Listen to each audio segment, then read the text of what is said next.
Bismillahirrahmanirrahim. Assalamualaikum warahmatullahi wabarakatuh. Bertemu lagi dengan saya Ari Aryana dalam channel pengetahuan.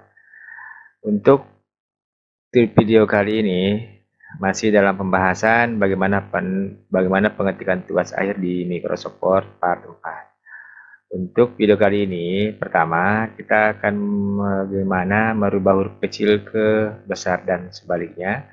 Lalu selanjutnya bagaimana membuat penomoran di halaman. Yang ketiga, membuat kertas portrait dan landscape dalam satu file. Dan yang terakhir, membuat header dan footer. Oke, baiklah kita langsung saja masuk ke materi yang pertama. Bagaimana merubah huruf kecil ke besar dan sebaliknya. Nah, teman-teman sekalian, pada dasarnya merubah huruf kecil dan huruf besar dan sebaliknya di Microsoft Word sudah disiapkan menunya seperti ini. Misalkan kita mau merubah ini menjadi huruf kapital. Nah, di Microsoft Word 2000 itu ada pada menu Home, lalu tinggal pilih ada ini, menu ini, tinggal pilih uppercase, maka ini akan menjadi huruf besar semuanya seperti itu. Lalu misalkan saya pilih lowercase, maka akan menjadi huruf kecil semuanya.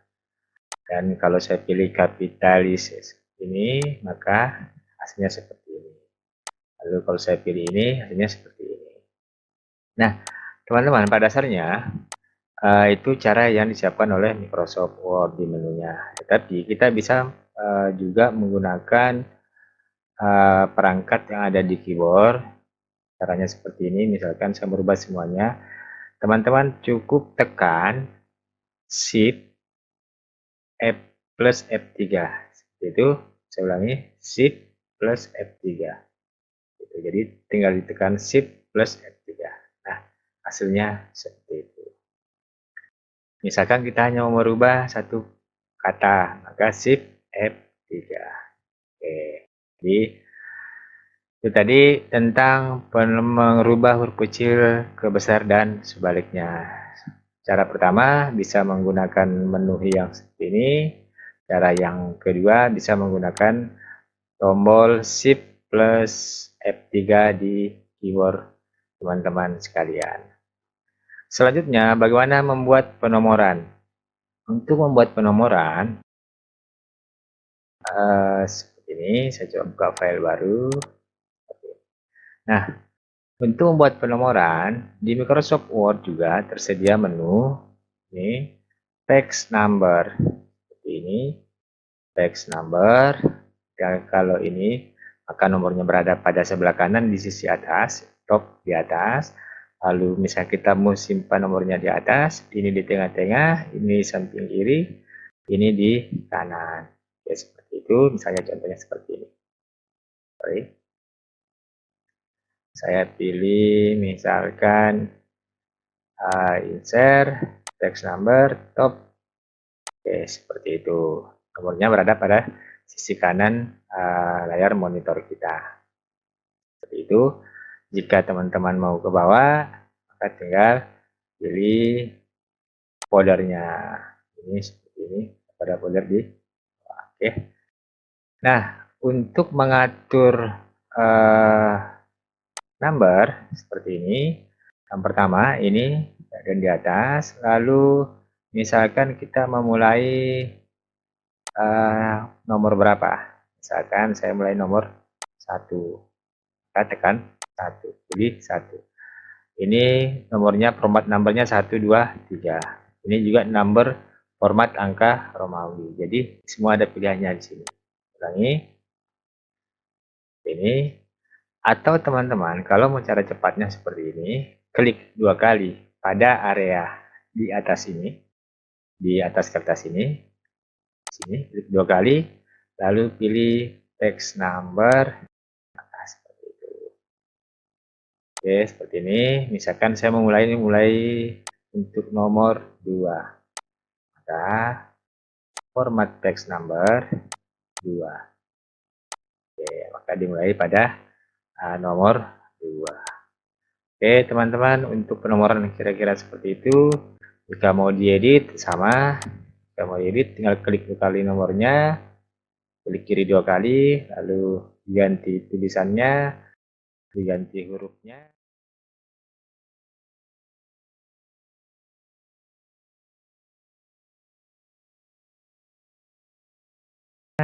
Besarnya juga seperti itu. Oke, sebelum kita masuk yang ketiga, cara penomoran juga. Bagaimana misalkan dalam panduan penulisan skripsi atau proposal, pada halaman bab itu harusnya berada pada di bagian bawah pada halaman kertas ini, tempatnya di sini. Lalu setelah bab di halaman selanjutnya tetap berada pada atas sisi sebelah kanan. Nah, teman-teman, hal semacam ini biasa menggunakan itu melalui menu text layout, lalu pilih text break, lalu pilih next page.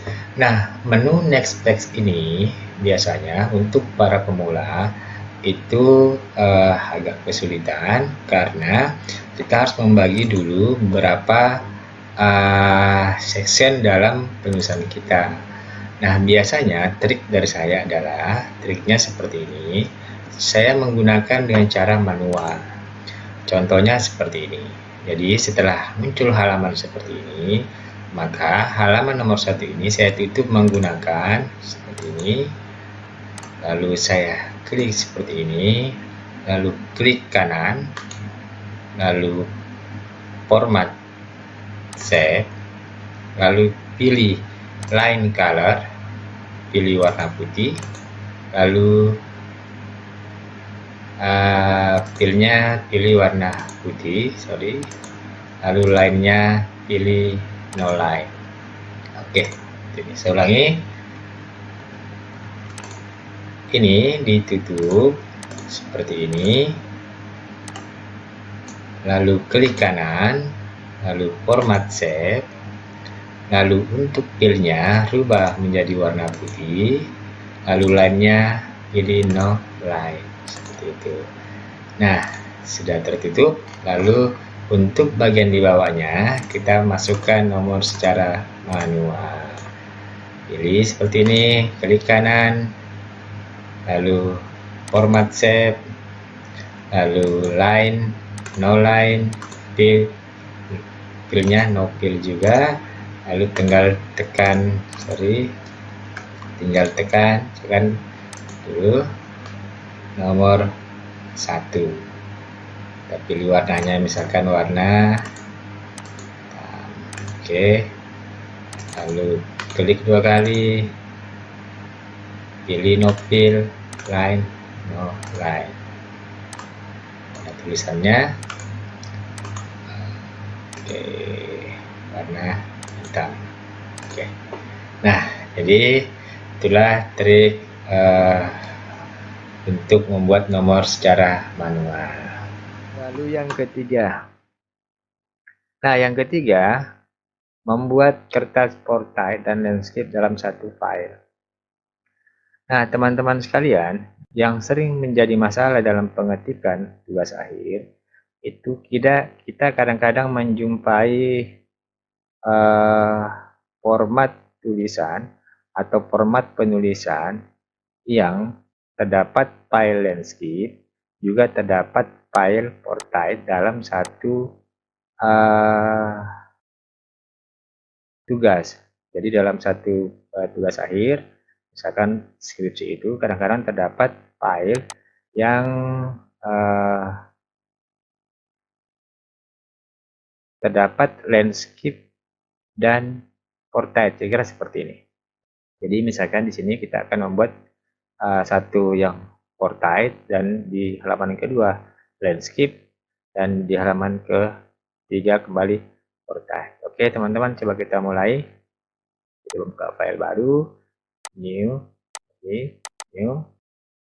Nah, misalkan teman-teman kita sudah membuat tulisan di sini, misalkan seperti ini. Saya beri contoh seperti ini. Lalu saya copy filenya seperti ini. Oke, seperti itu. Oke, lalu misalkan, nah untuk halaman selanjutnya kita menginginkan halaman kedua itu bentuknya landscape. Ini bentuknya portrait. Nah, caranya seperti ini. Setelah di enter, maka teman-teman di kursor ini klik kanan, lalu pilih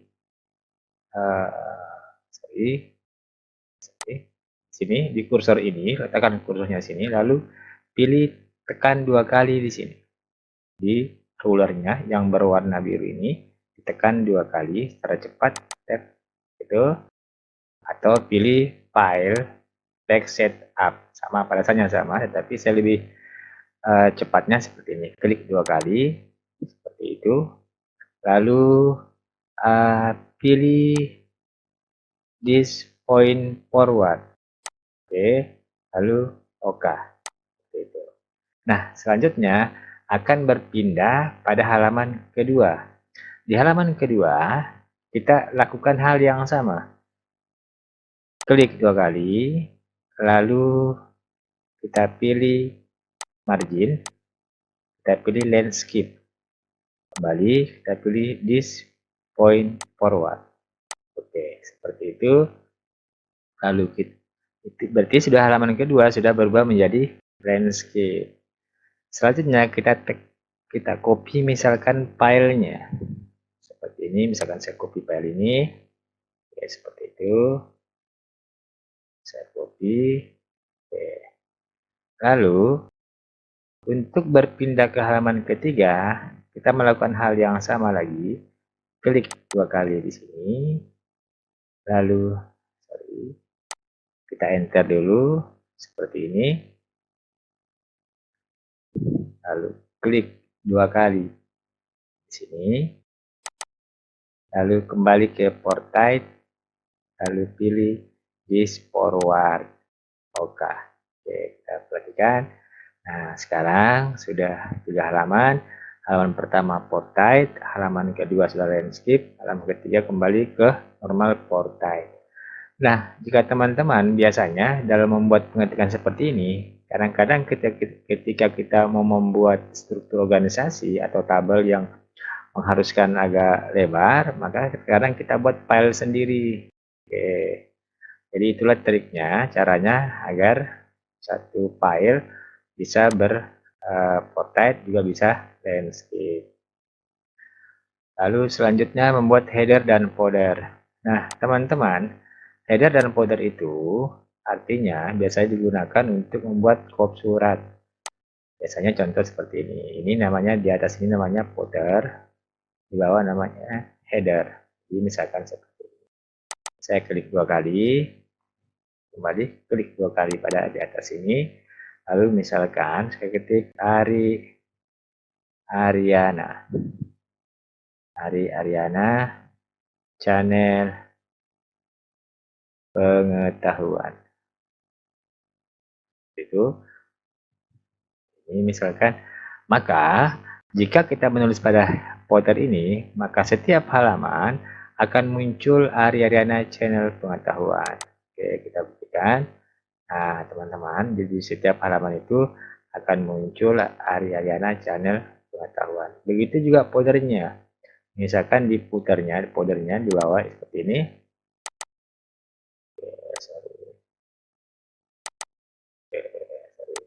Oke, sip. Nih, misalkan kita mau mengetik apa yang bisa misalkan mengetik foldernya seperti ini. Edit. Oke, misalkan seperti ini.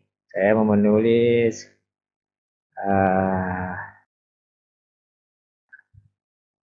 kunjungi